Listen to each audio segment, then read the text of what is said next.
चलिए सीधे आपको चंडीगढ़ लेकर चलते हैं, जहां पर उत्तराखंड के मुख्यमंत्री पुष्कर सिंह धामी प्रेस कॉन्फ्रेंस को संबोधित कर रहे हैं।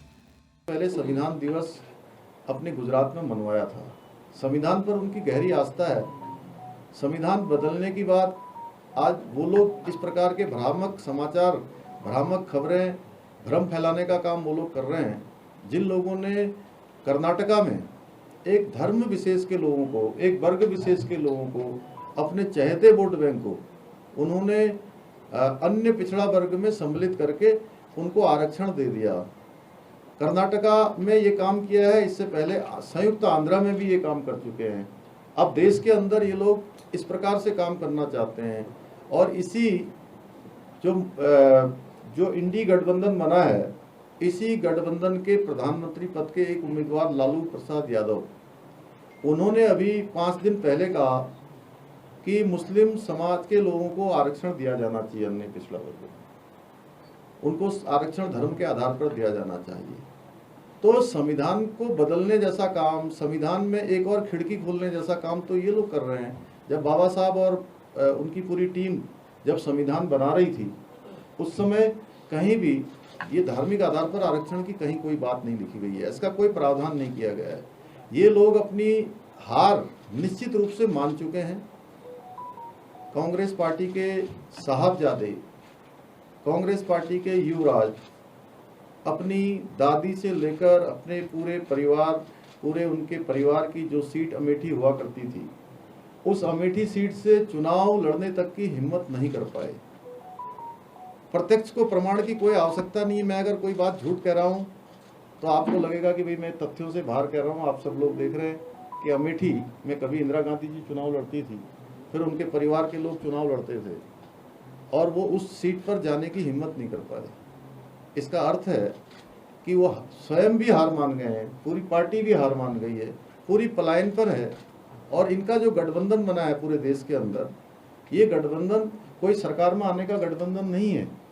सरकार में नहीं आ रहे हैं। पूरे देश के अंदर चर्चा है कि सरकार, देश की जनता मोदी जी के नेतृत्व में भारतीय जनता पार्टी और एनडीए की बनाने जा रही है। ये जरूर चर्चा है कि 400 के आसपास कितनी सीटें आएंगी, 400 से ज़्यादा कितनी आएंगी। इसलिए इनकी जो बातें हैं वो केवल और केवल भ्रामक है, तथ्यों से और सत्य से परे। उत्तराखंड के यहाँ जो लगभग 3 लाख वोटर हैं, उनका ये मानना है कि उत्तराखंड का यहाँ पर्सनल कोई ऐसा धाम नहीं है, कोई भवन नहीं है, क्योंकि काफी लोग पीजीआई में आते हैं, उनको रहने की असुविधा होती है। तो क्या उत्तराखंड का यहाँ कोई ऐसा भवन बन सकता है? नहीं, निश्चित रूप से इसके लिए हम लोग पंजाब सरकार और हरियाणा सरकार दोनों से बात करेंगे। जहाँ भी अगर हमको यहाँ पर अगर भूमि इत्यादि मिल जाएगी तो निश्चित रूप से हमने अभी हमारा लखनऊ में भी ऐसा भवन है, दिल्ली में भी है, मुंबई में भी है, यहाँ भी हम लोग इस दिशा में आगे बढ़ सकते हैं। गंगोत्री के लिए यहाँ से कोई बस की सुविधा भी हो सकती है क्या?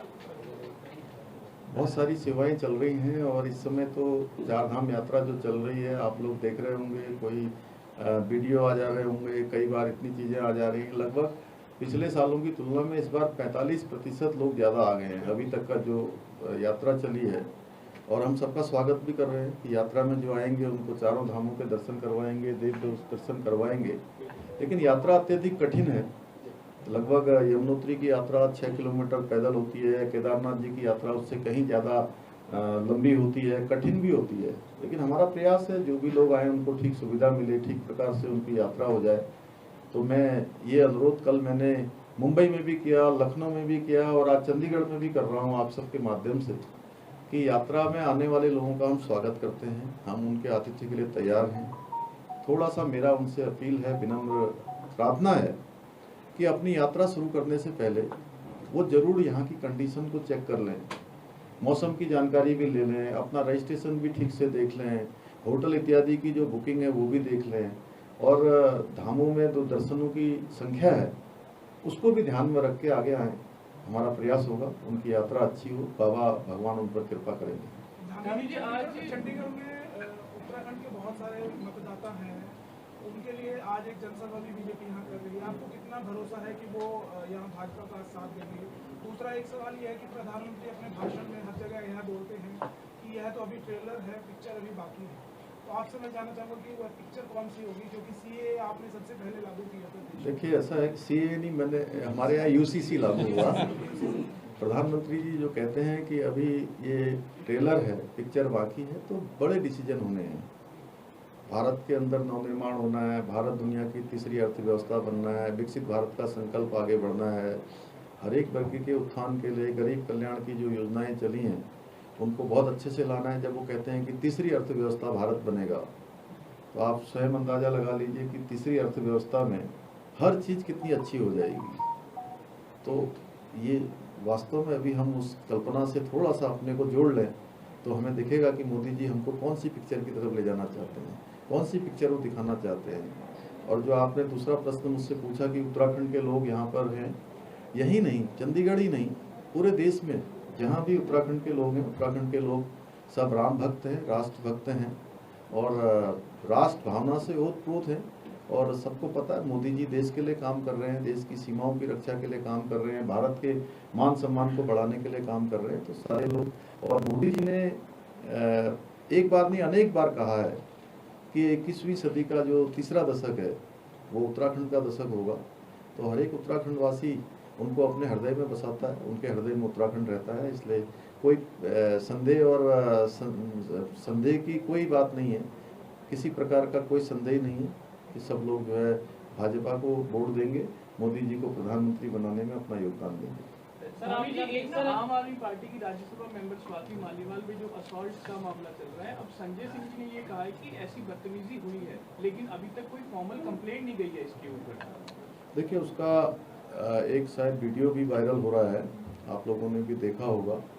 ये इनके संस्कार है इस प्रकार से। देखिए ये अन्ना हजारे जी का नाम लेकर, उनके आंदोलन का सहारा लेकर ये लोग राजनीति में आए, दिल्ली की जनता ने इनको सत्ता सौंपी।